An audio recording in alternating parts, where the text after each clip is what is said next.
Okay. Hello, everyone, and welcome to our next round of influencer interviews. We have Laz joining us today, and we're so excited. Unfortunately, Angela's not feeling well, but she's here with us in spirit, sending you all the love. And we're so happy to have you here. Excited to be here. Thanks for reaching out. Of course, and sorry about the rescheduling issues. Some issues with Be Live here, but we got it working tonight. We're all good. Just like, isn't technology fancy? I've never used this Be Live before. It's pretty cool. It's awesome. And actually, I think on Be Live we can do three-person interviews because Angela's with me. It's been a long day. Is it morning there for you? Are you in Australia? Yeah, it's 9:30 a.m. on my Thursday morning. Yeah, see, it's 7:30 p.m. on a Wednesday night. So you're just finishing up. Exactly. I'm finishing up and you're just getting started. So let's go right to it and tell us about you and who you are and what you do and what you're all about. Sure. Where do I even start? I guess first off, I'm Lauren. I'm a massive goofball. I'm a sun child. The sun makes me happy. But a little bit more about, I guess, me professionally is, I've always been passionate about helping others and holistic health. And I think mental health is just as important as physical health. So I went through my background. I studied psychology. I did my honors degree. I wrote a thesis on the importance of even just how changing your nonverbal body language can actually affect your self-talk and your confidence. You can actually fake it until you make it, which is pretty cool. From there, I got a job working in child protection, and I was working there for a few years. I really wanted to help people. I wanted to be in a job that was emotionally rewarding, and I wanted to just go home and felt like I'd made a difference. And I think anybody, I'm not sure how many people in this beautiful community of yours maybe work in the government or work in a system, and it's especially when you go in all starry-eyed and you're like, I want to change the world and I want to make this and I want to do this, and I'm a really positive person. Anyone who meets me, you'll definitely feel that. Like, I have this energy, and I think about 2 years into that, I felt my energy kind of being drained away, and I felt like I wasn't really making a difference working in a system, and there was so much red tape.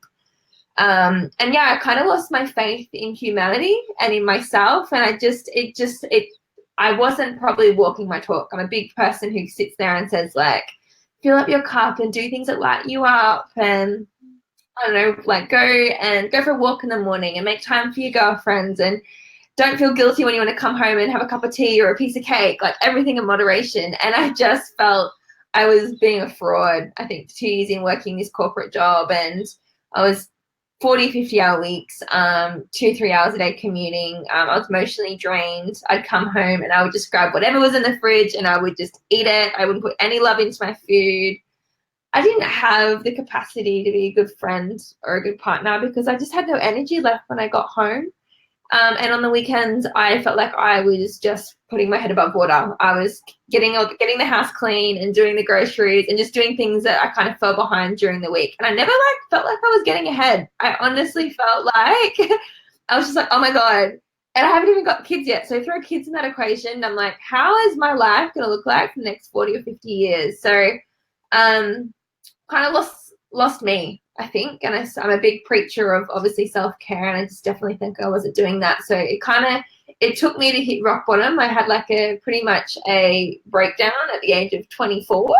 Yeah. And yeah, it happens. I think so many of us, especially in this Western world, like we're working so fast and all these expectations are placed on us, especially women. We're like, oh, we've got to be the perfect employee or a boss, and then a good friend, and then a good partner, and then a good mom, and a good sister, and a good daughter, and you can't do it all. I think something had to give, and that's when I started looking into other ways of working, other ways that I could make an impact and still live my mission, which is when I went off and studied my life coaching certificate, because I would really wanted to work and do the work that I was doing. I just wanted to do it with clients who voluntarily wanted help to be happier and healthier, not because they were being court ordered to do the work. So that's kind of where I came across life coaching, and I guess the last 2 years for me have been slowly tapering down like anybody who's got a side hustle, I was slowly tapering down my hours in the government and building up my client base and creating content and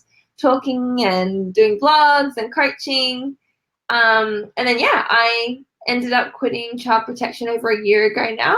I found an awesome project which is called Babes in Business, which is funny enough how I met beautiful you and Angela. Yeah, where I got to connect with like-minded women around the world who are passionate, have the same passion about living life on their own terms and inspiring and empowering and educating other women to do the same and sharing the message of holistic health. So that's what I've been doing for the last 12 months, and that's kind of where I am now. I work with beautiful women around the world every single day who share the same mission and lift each other up. And I get to live on my own terms now. I get to go to the beach in the morning. I get to yoga, loving my food, lunch with my girlfriends. So yeah, it's crazy. My business is called Life Above Zero, which is actually a term that I stumbled across when I was studying positive psychology. It's about, instead of like us going, when you go to a psychologist, or always trying to get like to the baseline, like if you're not sick, you're normal. Like, but there's so much more than life above the baseline. Like, there's life above zero. There's soaring, there's thriving, there's flourishing, there's shining. And so it's all about not just settling for mediocrity and maybe a job that society thinks you should do or a certain way that you should live. And yeah, really taking control of that and living life on your own terms. I love that. I love that so much. And that's obviously why Angela and I love you so much and what you're all about, because it's so true. Like, we just get put into these boxes and it's like, oh, you got to be normal. You got to be normal. But like, what? That's no fun. Like, and your soul's suffering in the meantime. So if you're going to be here living on this earth, why not enjoy it? Why not lift people up? Why not take care of yourself? That's caring. What's normal anyway? Like, I think that's another thing. Like, women, especially in this day and age, especially in the Western world, it's like we're told what is normal. Like, we're in this expectation of, or society's expectations are placed on you. It's like, so you go to school and then you go to university and then you get a good job and then maybe you have kids and maybe you get married and you have like this white picket fence and then you pay off this mortgage for the rest of your life. But that's why depression rates are rising and rising. It's because so many women are like following this recipe that they've been told is going to make them happy, and they're getting there and they're doing that and they're not fulfilled. And so it's kind of realizing there's no such thing as normal. You've got to have that awareness of what makes you happy and what are your values. And once you start living in accordance to that, that's when you'll find real fulfillment and happiness. I love it. Absolutely. I love that. And I mean, if you all go and follow Laws, like, you'll see all over her Instagram how much she loves life and she's just real to the core. Like, she preaches that, like, you got to forgive yourself. It's okay if you miss a workout. It's okay if you want that piece of cake, like you said, So I am all about that. So since, whoop, that was my cat. Since transitioning and everything, what ways did you kind of like implement your self-care while you were doing your business and letting go of your full-time job? Yeah, good question. It's funny because in Babes in Business, I mentor so many women who have like a side hustle. Like, they've got a vision and they've got a goal that's bigger than what they're currently doing. And it's a hustle. It's like, I'm going to a full-time job and I'm coming home and doing my business on the side, plus trying to do life. And so I know so many people who are in that situation. The first thing that goes out of their window is their self-care. And so for me personally, I'm not going to say it was always this, because I am human. There was days that I definitely burnt myself out and I definitely didn't practice self-care. But most days I would really try first thing in the morning to fill up my own cup before I pour into anybody else. And it's so important when you're working in the health and wellness field, or even if you're working as a social worker or any of those jobs where you're really giving, your whole day is about giving and helping others. I learned that sometimes you need to be selfish to be selfless. I couldn't, if I was agitated or I was stressed or I was frustrated or I was depressed, I couldn't give the best version of me. And then I might as well not have gone to work that day, because I would have been better off spending half an hour in the morning doing something that's going to make me happy and me have my cup full so I can go and do my best work. So when I was doing my side hustle and working, it was something as simple as going for like a 20-minute walk in the morning on the beach just before I picked up my phone.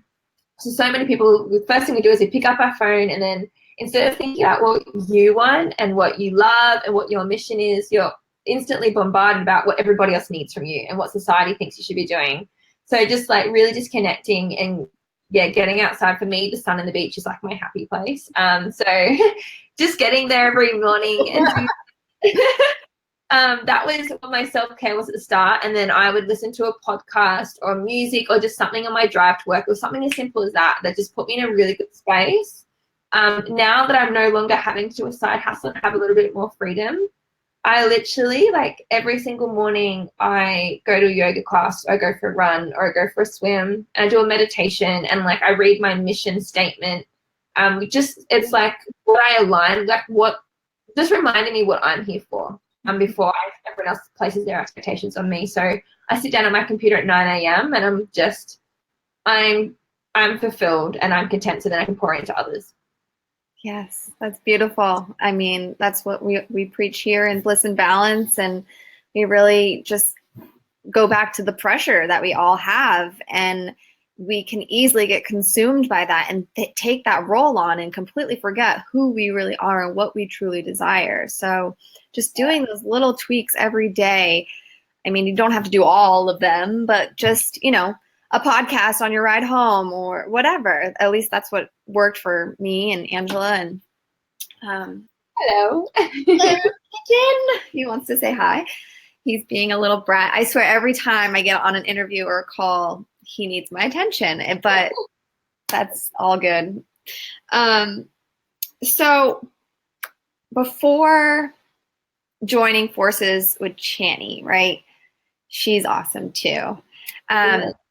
Did you have like a good group of girlfriends, or were you like kind of scared or nervous about making friends? I've always been, I'm an introvert, so I would prefer having a couple of really good friends that I can go and just have deep and meaningful conversations with. Like, that fills my cup. And I think that's another thing, like when you're practicing self-care, know what fills your cup up. So many people feel like that they should be at social events and things like that, and that's going to make them happy. For a lot of people, if you're an introvert, being around lots of people actually zaps your energy. So for me, that was something I learned probably as a young adult, like after high school and in university, like things that I thought that should have made me happy, like going to like O Week and doing like these pre-drinking, these big crowds, I wouldn't enjoy it. And so I kind of learned, for me, I'd rather just have a couple of really good friends that I could just ring up and we'd sit there and drink wine on the balcony and just chat. So I had girls that obviously went to school with, that were really close at school, but then we kind of grew apart. We didn't have the same passion. So I kind of felt like I owed them my friendship though, because I've been friends for so long. Then I went to university and I didn't actually connect with many people that I had studied with. I think there was like, in my people that I went to uni with, there was like two cohorts. There was like the people who were really young and they were there to just drink and party, and I didn't really mesh with them very well. But then there was the mature age adults who had kids and didn't really want to do much on the weekends either. So I was kind of a bit of a lone wolf at uni, which wasn't a bad thing, because I got in there and knuckled down and I got out. But as a dancer, that's what I do for my self-care. So I do fill my cup up. I have a lot of friends that are dancers. So as much as I'm all about psychology and research, and I love numbers, and I love facts, it's like I also have like this yin and yang. And so for me, my feminine energy and my freedom and my free spirit, I get that from my girlfriends who dance. So I've got a couple of really good friends there. And then it wasn't really until I came across Babes in Business and like Shani and I created this awesome program for women all around the world. I started actually meeting women that were like me, and just because it's so crazy what online is like. I would have never have met you if it wasn't for social media. And it's like, oh my God, there's women out there who share the same passions and values and views of the world. And now I've got an awesome girl gang. It's like one of the fastest girl gangs in the world. There's over like 1,500 of us around the world who lift each other up, and we share with each other what's happening in the world and with business and what works and what doesn't. And I think that's probably been my favorite part about Babes in Business, is the community and the culture of women. Because before that, I don't think I had friends, but just not the same ones that had the same values and passions as me. Yeah, and it makes a difference. It totally makes a difference, because I can relate to that, because I've always craved that like deeper connection with females, but it was always this competition or this judgment or something going on deeper that I just could not handle. And I actually am a lot like you. I love dancing, but I'm like an introverted extrovert. Like I need time to recharge and time to be alone. And also I get charged from being near certain people if they're the right people and they get me. They just get me. So yeah, I love all of that. Of course, I love all of that, and I love all of you. Now, I forgot what I was going to say, but it was about Babes. Oh, your podcast. Didn't you just recently start a podcast too? Yeah, so we launched a podcast earlier this year. So it's called Babes Talking Business. If you'd like to check it out, www.babestalkingbusiness.net, I think it is, or .com actually. Yeah, so we mentor a lot of women in business in Babes in Business, and Shani and I, like, she's my person. She's my girl. We like ring and talk every day, and just like we're having light bulb moments, and we're always going back and forth, and we just realize that we wish that so many people, especially in Babes in Business, but in the outer world, could actually hear some of our conversations. And I think so many people, they look at people who are having success in business and they just kind of like, oh yeah, like they were an overnight success. Or especially in online businesses, all they see is pretty photos or posts, and they don't understand all the work that goes on behind the scenes. And we wanted to show people what we talk about and where we spend our money and where we spend our time and who we surround ourselves with, so they would understand all the kind of stuff that goes into the recipe for whatever you might define success as.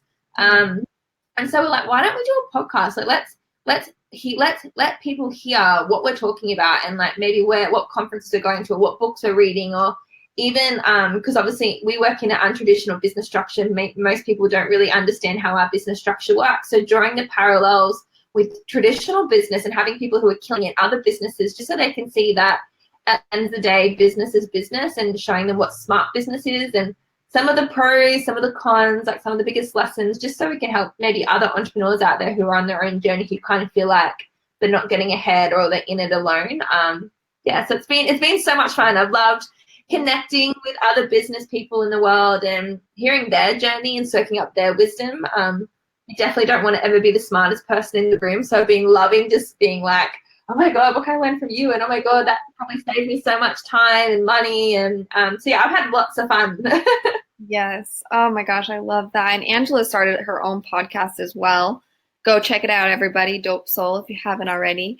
And I just love it. I love listening to them. I don't think podcast is really my thing, but I love listening to them because there's so much knowledge and wisdom there that you may have heard before, but it didn't quite click. And then you listen to it again, and I love all of that. It's especially when you think it's free info. Like, you've got these professionals out there who are voluntarily sharing. Like, when do you get to have an hour just by yourself without paying with some of these people? Like, they're giving up sometimes an hour of their time just so you can soak up their wisdom. And so I think, especially if you can find a podcast that really aligns with you, like, there's podcasts out there for everything now. So whatever you're passionate about, or whatever you're curious about, or whatever you'd love to be better at, or whatever lights you up, like, you can find a podcast for it. So you can use that as a way to fill up your cup and educate yourself while you're driving to work or cooking or going for a walk or whatever it is. Exactly. I love it. Now, I was just thinking, because, people put on Instagram their best. Like, you see all the perfect photos and everything like that. But like, when you have a bad day, how do you get back to feeling your best, I guess? Is there something that you have like a go-to, or you kind of just like let it go? What do you do? Yeah, so totally agree. Everyone's got to have that awareness that most people's social media is just their highlight reel. So don't compare your life to their highlights. I made a promise when I started Life Above Zero that the whole mission behind it was never to sugarcoat things. So if I'm having a bad day, I try to make a conscious effort of telling people that, or showing people, or sharing my tips on how I overcome that, whether it's like an Instagram post or it's a live or it's an Instagram story. So I really want to be real and vulnerable on my social media platforms, because life isn't like sunshine and rainbows. Like, you can't have sunshine without the rain. Everything in life comes in duality. Like, there's men, there's women, there's yin, there's yang. And so just understanding that, like, so many people, when they're feeling upset or frustrated, they feel like they're not normal, but being happy is just as normal as being sad is. Being excited is just as normal as being frustrated is. So they're all just feelings and they come and go. So educating people on emotions and how to self-regulate is one of my passions. So I do workshops on that as well, and educating kids and parents to help their kids understand their emotions and self-regulate. So yeah, for me, when I have one of those days, I just remind myself that this too shall pass. Like, it's normal to feel this way. Like, don't try to suppress it and don't try to shrug it off and make yourself feel guilty because you're not happy. Like, today I might be sad and today I just don't have energy, and that's okay. And tomorrow's a new day. But appreciating that, like using those moments for times to appreciate when you felt happier, or thinking about, usually when you're having a feeling like that, it's because it's trying to teach you something. It's trying to tell you that maybe today you didn't fill up your cup, or maybe today you did something that wasn't in alignment with your values, or maybe you did something today that you weren't proud of. Maybe you snapped at your partner, or you weren't mindful, or you weren't coming from a place of love, or maybe you were jealous and maybe you said something that was coming from a not very nice place. So pay attention to your feelings as well, because usually they serve a purpose. They're not silly. They've evolved to serve a purpose of thinking about what your emotions telling you. And then, yeah, having just that awareness about what makes you happy. It's so awkward. So it's weird. Like, so many people will happily and easily tell you what they don't like or what makes them sad. But how often do you ask someone, like, I do it all the time, like, what lights you up? And they're like, oh. Good question. Like, yeah. How do you not know? Like, if you don't know what makes you happy, how do you expect a partner to make you happy, or a friend to make you happy, or a job to make you happy? If you don't know yourself, what's going to make you happy? So having that self-awareness and sitting down and reflecting, like, when I'm upset, what can I do that's going to make me happy? So for me, it's sometimes just a bath. It's a green tea on my hammock. It's a meditation. Sometimes it's a night out, getting really drunk with my best friends and dancing all night. Like, I love that. Sunbathing, I love the sun. Sometimes it's just a cuddle. Sometimes it's just a good cry and calling my mum and having some mum time. Like, just knowing you yourself, what makes you happy, and not what you think should make you happy, or what, like, you yourself knowing what fills your cup up. Exactly. And it looks different for everyone. Everybody has different emotions and different triggers, and, you know, everyone's history is different. So I love it. So just to wrap things up here, I feel so awkward without Angela. I'm not going to lie, y'all. Thank you. Typically she asks this question, but I'm going to ask it now. So it's a two-part question. Mm-hmm. It's our Soulful of Yourself question. We always ask all of our people. And the first question is, what are the 3 things that you love the most about yourself?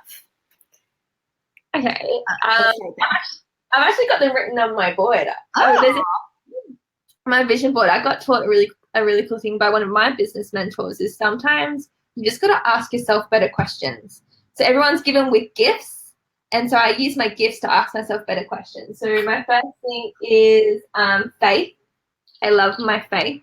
I've got it written on my wrist, actually. Oh, yes. And that's not religion. Like, some people have faith in religion. For me, I just have faith in the universe. I have faith in quantum physics. I have faith in myself. I just trust the process and know that things aren't in the way, they're on the way. So just enjoy the journey. So my faith is my first one. My second one's vision. I'm somebody who has I've got vision, like I know where I want to go. And when I'm coaching people, it's like sometimes they can't see that. They don't have a vision for themselves. They don't see what they could be or what they could become or what they could create. Right. So even helping them cast that vision, because when you've got a strong vision, it helps you work hard. It helps you be consistent. It helps you have delayed gratification, especially in the day when we're all that instant gratification. Like we're the rat pack. We're like the Gen Y who want everything now. And so if we don't get it, if we don't get it now, people give up on their dreams and what's important to them. So when you've got a vision, it helps you keep working, even though you might not get something now or tomorrow, but it might be there in 10 years' time. So yeah, my faith, my vision, and my determination.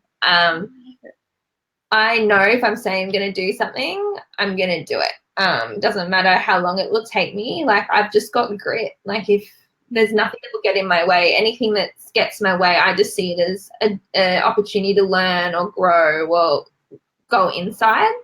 So yeah, a little tip: if you think of your 3 strengths, every morning with those strengths, I ask myself, how can I use my gifts of faith, vision, and determination right now? I gotta write this down.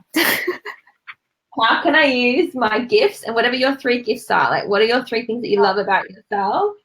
How can you use them right now? So in the morning, instead of me thinking I'm going to be someone else, or instead of making it about me, I think, how can I use my gifts right now to live life or to enjoy this moment or to help others? Or so yeah, they're my 3 things. And you were prepared. Usually people are like, because we like to see, you know, their just natural reaction to it. Yeah. And then the second part, oh, why, thank you, Benny. She's bringing me her snacks that she found. My cat. Oh my gosh. Okay.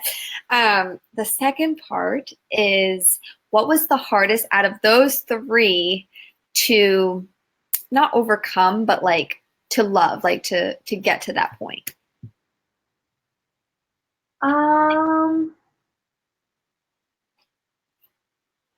Maybe determination. I think because for a lot of people, determination, it depends. There's a lot of words for it. I know a lot of people see my partner, my parents, they see me as stubborn sometimes. I think that's the word they would use. They're like, if it's not your way, it's a highway. I'm like, well, no, because if it's not my way, it's your way. So that doesn't work. Right. So I think just coming to terms with sometimes like everything, every strength that you have, like I said, everything comes in duality. Like something can be a benefit and it can also be a disadvantage. So sometimes my determination makes me very impatient. And so like if I want something, I'll go and do it. Like I'll just get it done. And so something as little like if my partner's at home and I'm like, babe, like, can you unpack the dishwasher? And if it's not done within 5 minutes, I'll just go do it. And he's just like, I said I was going to do it. Like, leave it. And I'm like, yeah, but it's stressing me out. Like, it was giving me anxiety. I just went and did it myself. So just coming to terms with that's my strength, but it can also be my downfall.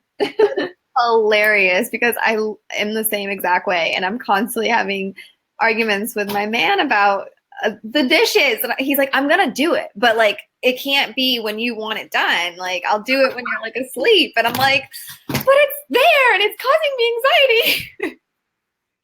So I'm not crazy. Yeah, no, like my mom from when I was a little girl, she'd be like, you're bossy. And I'd be like, no, I'm not bossy. Or it's all about April or something. And I'm like, no, like I know what I want and I'm going to get it and I'm going to go for it. And that there's nothing wrong with that. So I love it. Perfect. Oh, well, thank you so much. It was a pleasure, an honor to have you here with us, and maybe we'll do it again soon. I'm sure we will. Thank you so much for having me on. I love connecting with you girls. I love what you're doing and I love the community you've created. So keep looking after yourself, girlies, especially you, Angela. Yes, take care of yourself and rest. And one day we're going to come visit you in Australia because I've always wanted to go to Australia. And now that we know you're there, it's a no-brainer. I know, we'll have to go to the beach. Yes. Did I tell you I'm originally from, well, we're originally from Cape Cod and the beach and everything. So we're beach babes. Good. We will be friends then. You're my people. Yeah. And thank you all for joining us. And please write, any questions or comments below and we'll respond to you after our live. Thank you. Thank you. Okay. Bye.